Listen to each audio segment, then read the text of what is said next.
Eye Nanaji my bedu. The second, Eye Dormaahene. What you muta? Who ye chief? Otumfuo ye king. Wono, yebeka se mantam baako. Kumasi ya kebeka se baby ti se Sokoban, baby ti se Asafo. And we di so. Ono eye kingdom, and we di so. Ashanti kingdom. But ye ntimi ka bibi ti se Dormaahene kingdom. Meaning ni se nipa we would want to tuna. Enyeje me nuanu sirim fo mo fanchem kamane nkoye bibi ti se bia negatifo bibi ti se dagomafo omumom ne ayi Otumfuo pemso ye de enya ni se na ka wo Dormaahene ebe tai Otumfuo achi eye by the case se wona wo ti ye kasa ne nso ete wo kasa mom ana wo mema ho me so na wo kan sim bia ense emfata Dormaahene eye trend bi na ebi opeso wonam openso di edeji na trend ya na no no mimi apanyini Dormaahene na midi no mepe wasem ba bia me pese wo fam se na ekuma wunya kasa ase wo ba na yimfie kurampo na ye big trend a lot of journalists wo be call no say Dormaahene na de wonu Otumfuo abaye din kase osumi bia from January up to December e won honhom a we di bosome no so na sa bosome we say honhom na we di so e friend mabas me bosome no mabas ne so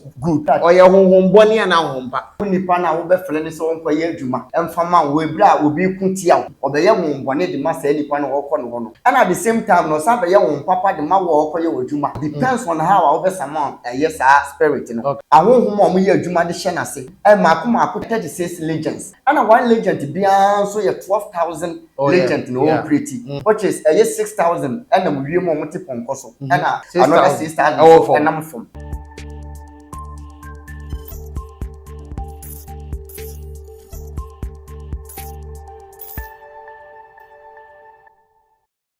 Awusafo mene asonje sofo ahia na ye ba betwetwe nkomo na ye woni ema bebre na ye de ebra otu dia ne se obetena se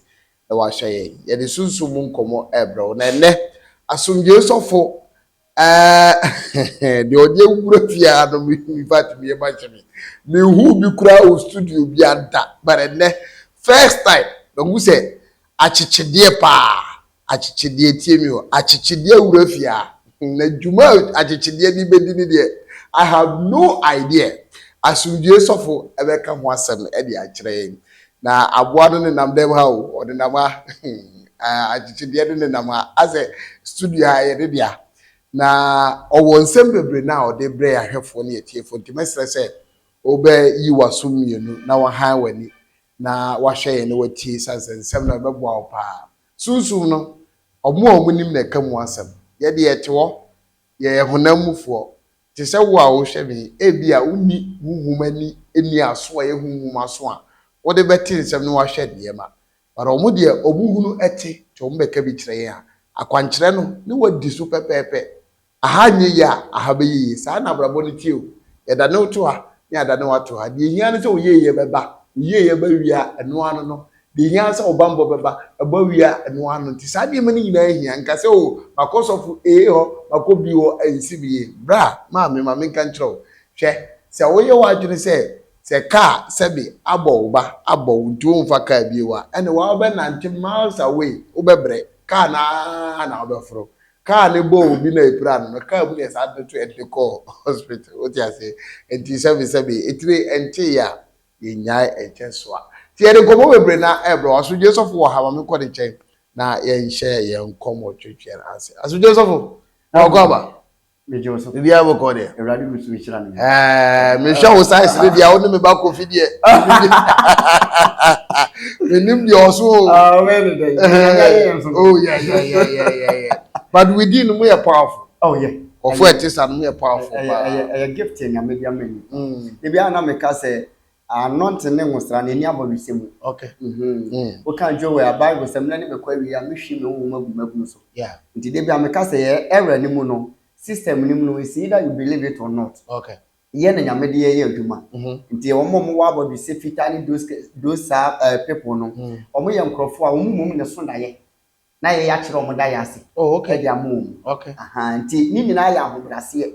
ene nyankopon nam so a wodi pege nipa okay da ya nkomo so ye ne Universal Peace Temple. Universal Peace Temple. UPT for short. UPT. Yeah. Universal Peace Temple. Oh, Sokobai. Sokobai. Oh, okay. Yeah. Ma tete na midibjuba nyankopon ni party na ma to sa fro no. Na ye ni sunsumu ko kakra. Okay. And the ura mi studio hano mi obi fa we mura hada achichide pa wa ha. And na oil azusi ne so. And na bode we ni mfimfini no ana. Ni mfimfini no. Bo mi nkomai. Sa nyoma we nyina eye de bade na ya fe ye hunu. Medase na Poku. Before say member was series ma mem chia Poku my TV for. Obia. And say na ye dey di kan ya. Member hase. Yeah. Ya ye djuma ofidade mu but I Ogwa ya fe no aba. Sa mem first akonya we see so enchia eye me spiritual father.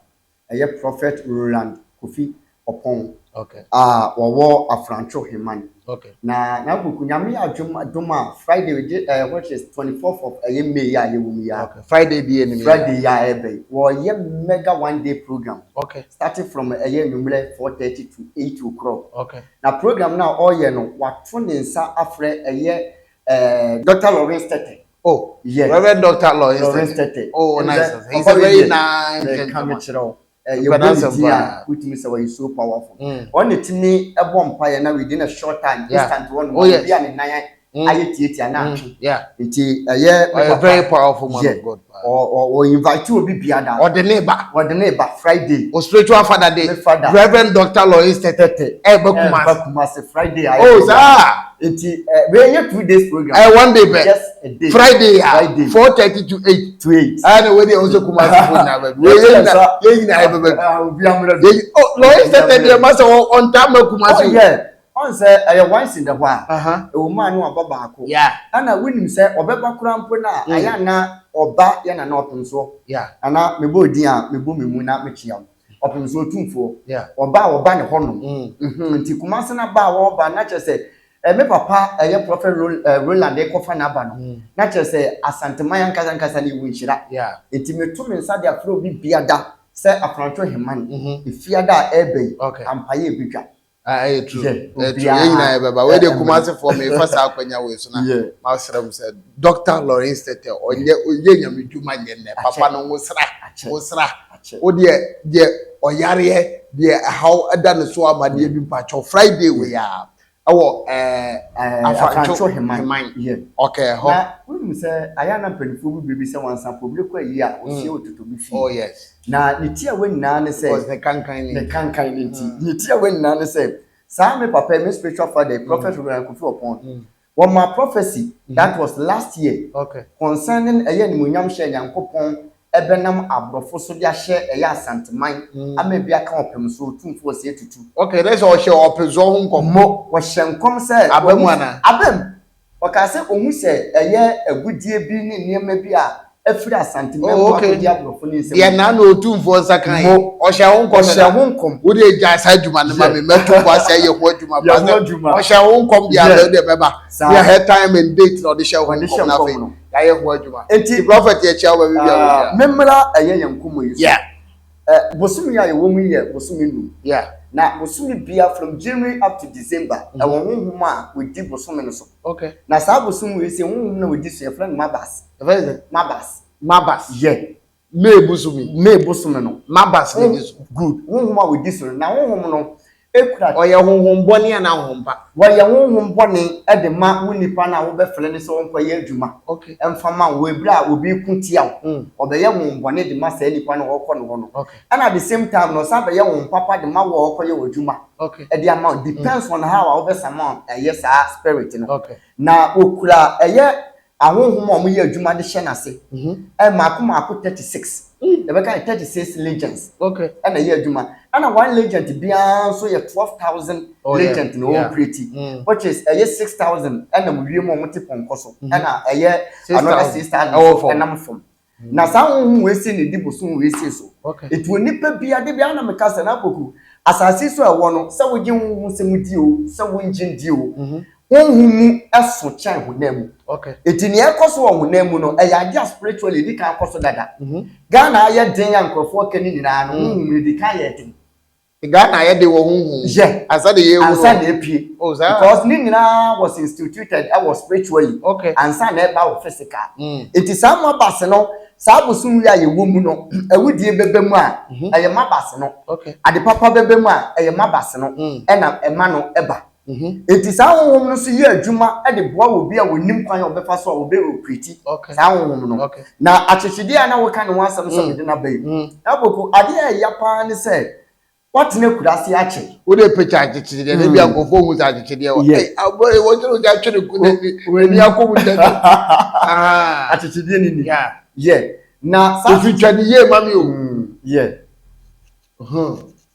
wayi ni ti wayi ni sa eti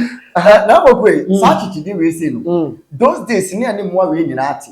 aboa wotimi kye wonwura mu pa ya achichide aboa wo kye obo ade bo no aboa we timi di 500 years e wonwura mu 500 years woni nwa eti mpanifo bu bebi say enwa hunu ne ho so hwa na onini edane topi aboa we ni eye nwa ba de e ka aboa wo kye pa ya achichide na achichide we say no nso no ade a nyame ye nne say waye ni to the stand say so obewu a owu de hye na dakem ya de ye ban board me nipa onipa ebi owa amanone onipa owa Ghana ha onipa asabi ni nse kura bibi mu na ni nse kura saa de wonim se ni nyina wo ne ho woye bibi a enye ye achichide ya de ye saa de no obi asabi opeso obo ne bra ho ban opeso obo ne nkwa ho ban ebi ana meka se emmo da seni ntena ho no masabi obi mfa kosia twisi 50 pesos emfa mebo ne die nku no wa abra achichide ewo ho enipa nim se achichide we yawe oh yawe nkofo we dey wase nkofo we omi ada mi ni bi da nkofo we na aya no mo kan se mi se wotimi bo achichide eye na yimu a ne dompe mu a kese obenyina che na unim se aboa we ni ye mo ni dompe mu achichide ya aboa wontimi mo ni dompe mu we ni na ma ye mo ndem the reason is ubetimi abo ubo ma enya ohwe but aboa we say timi ninia to the stand say ni dompe wontimi fa ase mu na say edi pa eti achichide a wannini sa achichide we me koto nusa me to ni fie mi ensem ni ana ma operate me ne na nanti me de na tena fia ye se fibuwa sa aboa we say be ye de pa sese ka eye kasafonyini esi ni so na ka wo hu se ni patia na obetweniti da bi ebi si da wo bi onuma achichide bia ni sasa na otie nipa wo no ma wonyiniti but the moment obeyiniti na chese woni nipa tena fia che eti we say se me wo fia me compound be dia bodia dia eye pe ne na sefo banche ne na sefo nyina eti we say wo fie kura mpo na otimi pie no na wo ye aduane otimi tena mo nchen ensema mo kan na wote eti aboa we say onipa wo beko ba bi wo say nkofo aka ne ho nsem obekọ ba bia se ye pe woku aboa we ye de nkonkura ya ade de manipa no ye de ye soap ye de ye oil aboa we na ye sade eye ni dompe esa ya ade de ma se nipa no on say aboa we say no nsema no ye de magu sai aboa we say no nsema ya na nkofo ta aka ne se onipa ta ma ni esu ano se ye dwonso a aboa we ti ene ye twa ni ti no yawe ne nam na ni ti no ye twa ne de aye aduane de ama ya na ya toto na twa ye donso eti pamini bi wo ho no ma wo hwe me wanyini a wada ho donso bu kete so sa aboa we say na ye de ye aduro e de masa ni pa na twa de donso easy we say ye achichide a oboa de odoma kuma nyankopon boye no oboka ne mo ho sa aboa we say onipa o se abrabo nko ye ma no ye de achichide ye ne ho adwuma e ma ne ye na me de achichide no ga sa no nsam doso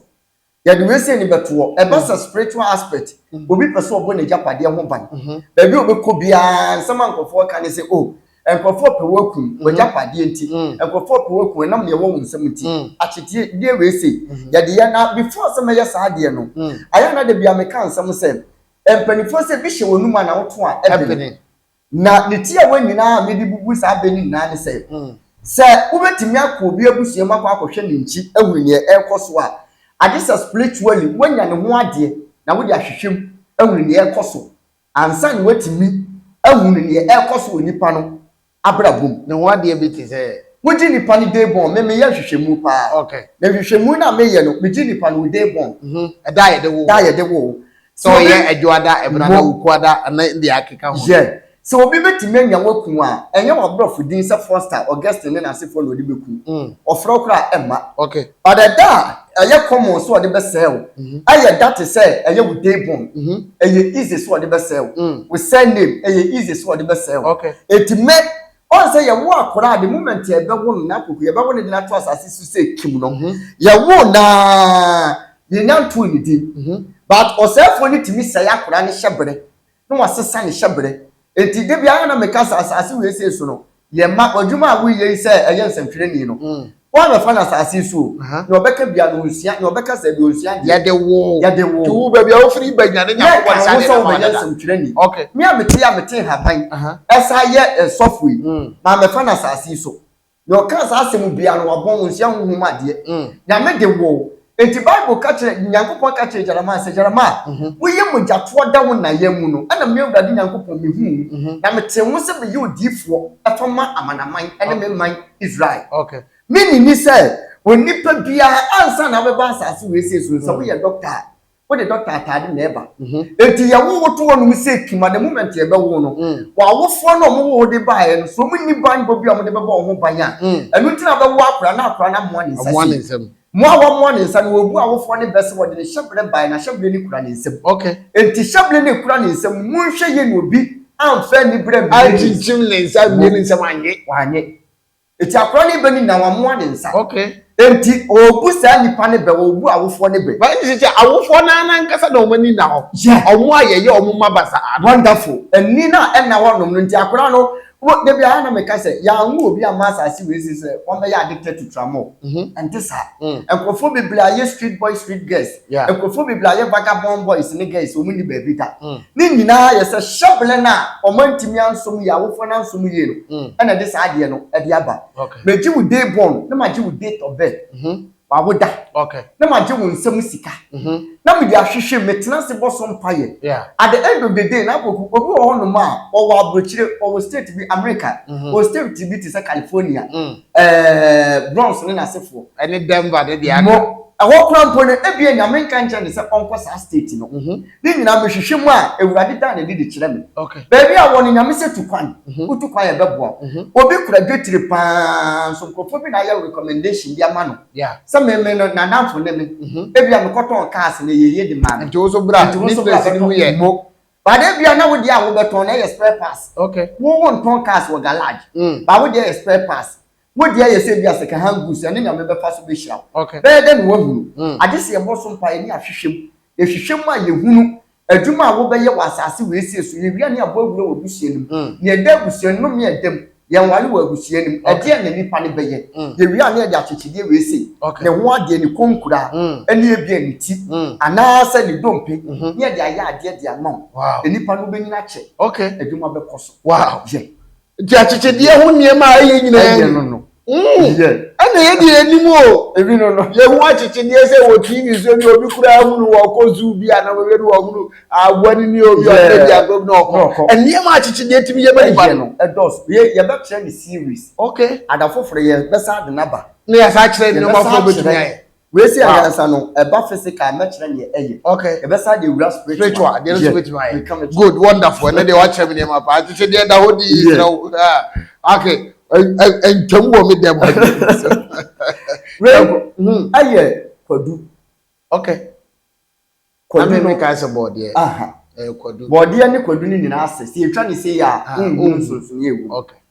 we aye kwadu na me ba ba kire wo huma de adi kwadu ye okay abogu e obi hwe ye owo ajapade owo afie owo niema bebre na sebi obi di aburo ni bayie ene nsem hunu ji ajapade na firi ni nsem okọ baabi ansem ankofo kenna ne se obi pese oku wa abra wo kwadu wo mfikyire wa abra wo kwadu wo fie se jato boodie mu ne jato kwadu mu ne nsuo togu ni mienu nyina so ne nyina hye no at the end of the day do say fefa kwadu be di ka fefa first e de ja boodie okay di ntra I was spiritual benefit and spiritual uses of it okay eye niema papa e wo kwadu hu ankofo enim okay there be something e dokoto na ekoto kwadu na ejam no na nkofo nim se etetre komo e ba ya eye eja hyehye be hye boode na ma kwadu de etimi gina kyeye no enu nti na e ma mpanifo bu sa abe no which is wrong okay e wo mu sa say in other way no kwadu timi ba beboa wo mu e wo honom but say no enya no nko ano monam so mo de bu sa ben we se ne onim hum nsem na onim fom no we se wo threaten se wo mekun mesel be ye wo sei meje wo nko afiri wo nsem wa abra kwadu wo no enipa no kɔ amusieye na okokofa eye the rusted eye nail dadwa awe na achi awa amusieye na onim hum di a wode beye na waka nsam de guso menim sa wo be ma nkwa da me ma kwa no de ma kwa kwa hapra no de me se wa me ka ne nkofo be kunkum ni pasisi a wo de ka o ndi obeka ni jubi e kire sa akeke mo ya fra bibisa parchment paper parchment paper no o kire ni pani din de guso red or black marker pen na o kire no de eye sa rusted ayi no nail no a wo de fra musie no e de ba ewo ne wo beye eni ade a wo be fade aka ho wo de kobosa kodu resem na nipa no hye days se me ma 7 days me ma 21 days aboku me ka hye urade ni munyam se kodu wotumi a me ka me kire de ni mpa ho da enipa no ba we de me nye sure so wo be ka me ati ase so wo ka hye urade ni munyam obi ebedu obi bodi se ya na bio na aboku eti on say ewiase no empenifa se aboa no ha wa yense no bo ndi etu ana aboa no so nya wo nese won ka wa won fe ne senchiro ana obi won so obi atete no awukoti na wo he no tu se aba adai na to asase na metoy na bia metoy 100,000 Ghana cedis 1 billion wa jimsika wi wo hene mumnotofo wo hene pa adesayefo no mo sa for machi akoto asase ne dia ma eye meka se boga bi obi foforo wato dia kwa akoma abamu ni bi no mo je ne 10 billion mako from asase ma me ada because of wa abamu ni because of ye wo hene na se me ye sa de we eye urade nyankopon na ye sa de we ni dia mai we ya wudie e bia na meka se ukodina sam 23 so ukodina sam 90 so ukodina sam 20 so na de bomb pa ye se urade nipa we a wo ha bi ye nipa we ma na nipa ni wu a e wo tu no o da bi da okay e ma to ase yeah abrato wo urade nsem okay entu ko ye sa de we se ne secret fata se nipa no wu a okọ o wi a dampale IGP dampale odu ni ase mo no wa ko aso de ma ko de nyame ase what what that you dey be because ya what tuo edi kum obi won su ase edu ase eye yade wo yali na ne se unu obi deti enipa na bia wo twi wadi won ti ase wo ko tuo se mra wa ha ye ba chi watu ye niema kaniema bom we enipa no ho no sa no etimirika ebu okọ no ba be kana no asem se wo jimsika to ye ba bi no ntwempla ni dio come to know so no ani ba o ben na ni pieto gunu ko di odi oh that's true yes ani ma ho no ni ya mo kasa ni na ko ani ma ho wonni ma na wonni oh yes ana ya me ya se nkrofo timide ni munyam kokoma bonsam wa abra obo ade ya hyeda ye niema on say Bible can say be o kind the book of Genesis yeah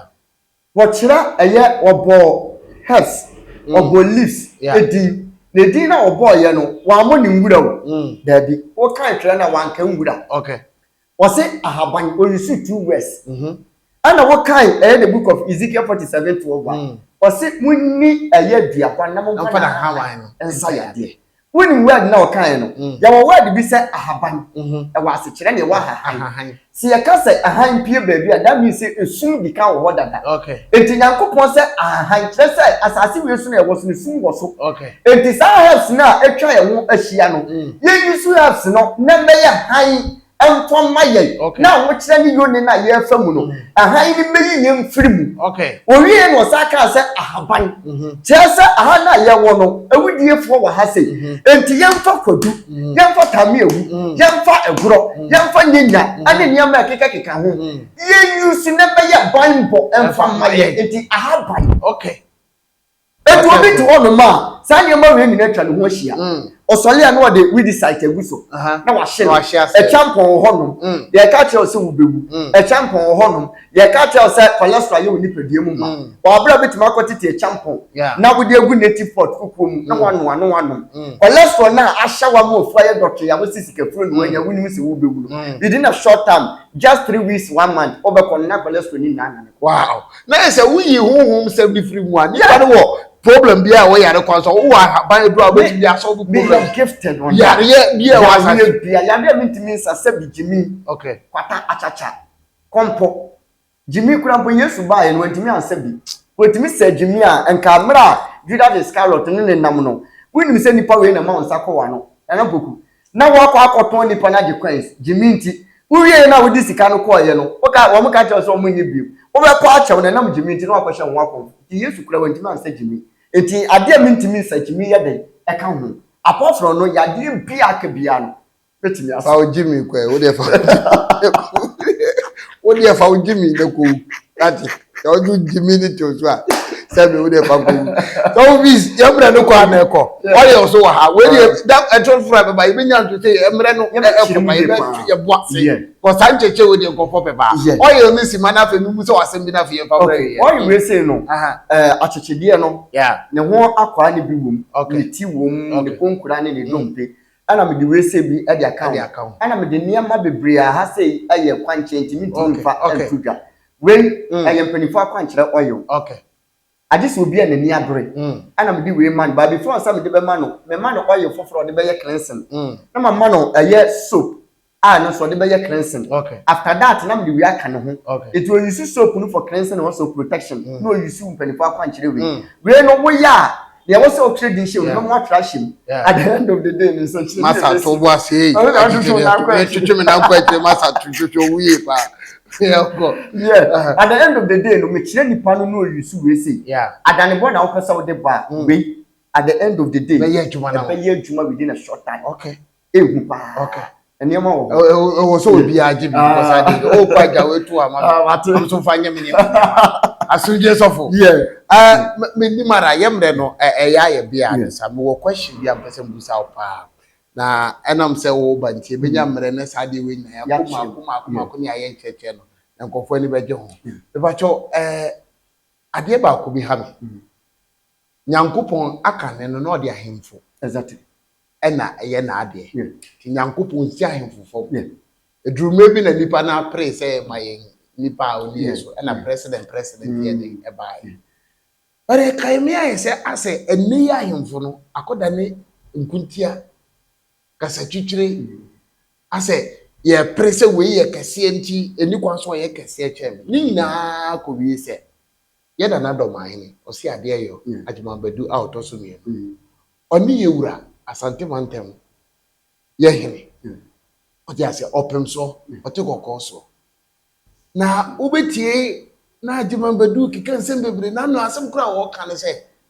ye wura Otumfuo sebe onye king ye ni king bia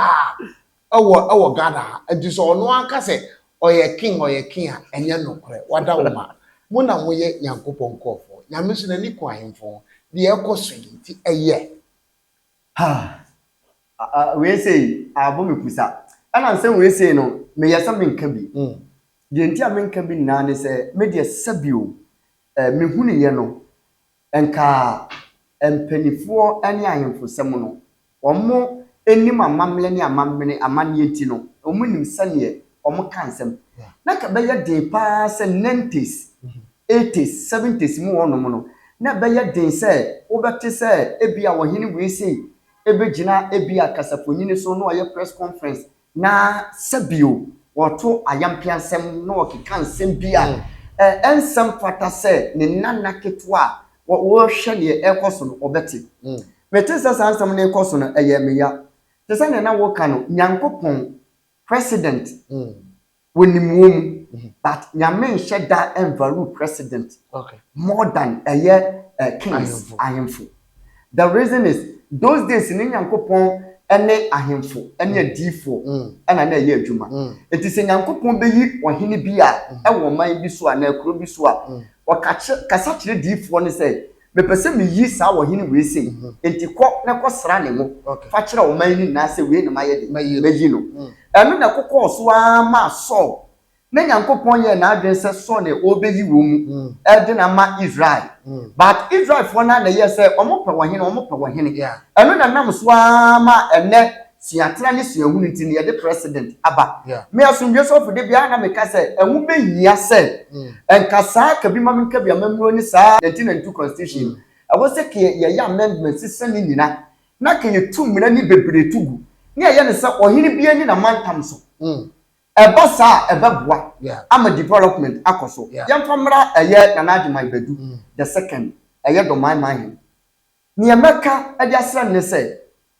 otena se because minisu osua de eba se nwoma a onimade pa ana papa no so me penasem because ote second la complex kwa jakun me penasem pa na ne yɛmɛka ne sɛ ensem bi ba the fact that say ebia wahenie no ene Otumfuo edie no ennura na say enhia ne does not mean say ebia woni ne pa na wote akunya so no does not mean say woni na henie ne yede eyepe wotwe mu tan wo ye chief Otumfuo ye ken enye nan nim so say eba say ye kase echichemu a chief ene ken asosune bebere wo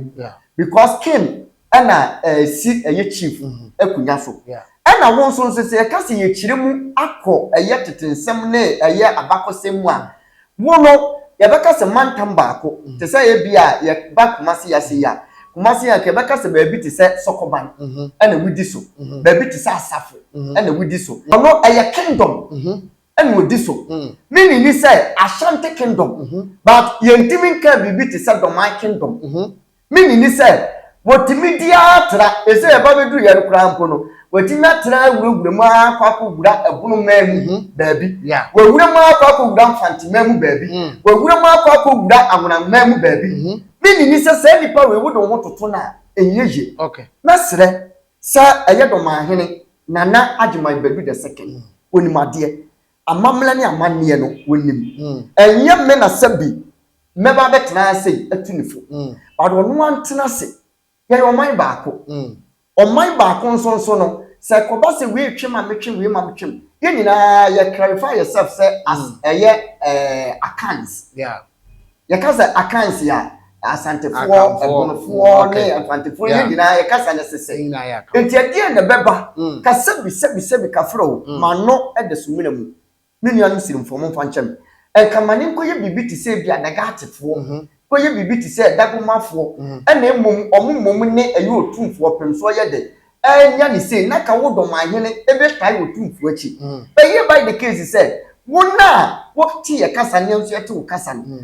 mom ana wo mema ho mene so mom na wo kan sem bia ense emfata mesra no obi kura sese se o kasa na Otumfuo amamu a ontumi enkasa ana bio so odi Otumfuo je trend sa na ko ana ka mebeka no me uni say ebia opeso nam din ni so because bloggers ni bebre asofo bebre nso wo ho no ma memenya sa but ye wasofo bebre wo ho no ma opeso trend a otimi enam ye asofo ne asofo mpelifo ni bi ni politicians ni bi so no dey trend ana ayemfo ni mu ni so wom akonfo mu ewom etimi me uni say eye Dormaahene eye nanadwuma bedu the second ebia na trend ana opeso nam Otumfuo so on say me ka we say friend to na we bibia we bisa on say Ghana for ekọ eye World Cup na World Cup no me refi here no Ghana ye group no ni ene eye Portugal na edem ama eye Poku bunsam aba bonte ba be kasa say wachichi si Ronaldo obemena akoye ehun ayi na wabuni nam anya recent World Cup na yekoye mo ango akona kono bia si Ronaldo sheye enti ni na ye dia na eye Poku bunsam ni dia de akofom system ni mfrance na yesusa ena ebi obi be cancel bia na ehun ni se o eye World Cup by say ni ebenyi ni ye na ehun se social media no anhwe ya obi bi mo ahye ho aponponso na ntesa mimi behu ni ye no mehu se nanadwuma bedu Dormaahene eye trend bi na ebi opeso wonam openso di edeji na trend ya bla no wonu mimi apanyini ebi a amanyini na midi no mepe wasem ba ebi a mepe se wo fam se na ekuma na Wunya kasa asa waba na yin fie kura mpo na ye big trend. Okay. E de ma wa nipa a lot of bloggers be ko honum, a lot of journalists for be ko honum say eh to mama ye ne na de onu Otumfuo. But e be ye din kase enye kwa we si so na sebi wo be fa na wo be gina ba bi awo na wo toto nsem na say opim so no sebi say ono kura de on kasa se ono na ntena se na se bia na na fa chem wani die ma no fuma fa chem ne bia ono na ntena se no wa nwene wa na ono so ba abonten na ono so be si ni ntoma de hata obadwuma na okon ne kwa na ekoso afi be wi achi na ye tete nsem no we ni we ku ya mpesa esra mo mama ahene na na ma bedu wona na asundie sofo me din di kwaku menu Eric me srew wona na mo na mo kan bia ewom saa watimi waka woni nyina mesra mo mo ye mpanifo kura na mo kun na ye kura no so mo beto si ejira simpie so ne yeto ma ne ye mo a ensem dai ana mo beka ya kire ma ye graphic ya hwe mo esuam mesra ma no asi wate asuje so fo be na wase ya bi sha opa nkomo e de ye beto aso e bi aso ye kaba usha for ni e dia asuje so fo na ne number ne gusu no Pachofa na on de ahaban kwan so de woboa se bibi ha bambo na wope adwuma na wope sika na wope me say ayayare na poso tu ase friend number no adna twetwe nkomo na obeboa wo bi aso aye kama mi din ade ko fi Poku ma na mu nyina ma se fa mo nsi mi ankasa me ba se man se boy free ye ono ta akire ma dwuma de ye kama ya me ya duma e be say shebe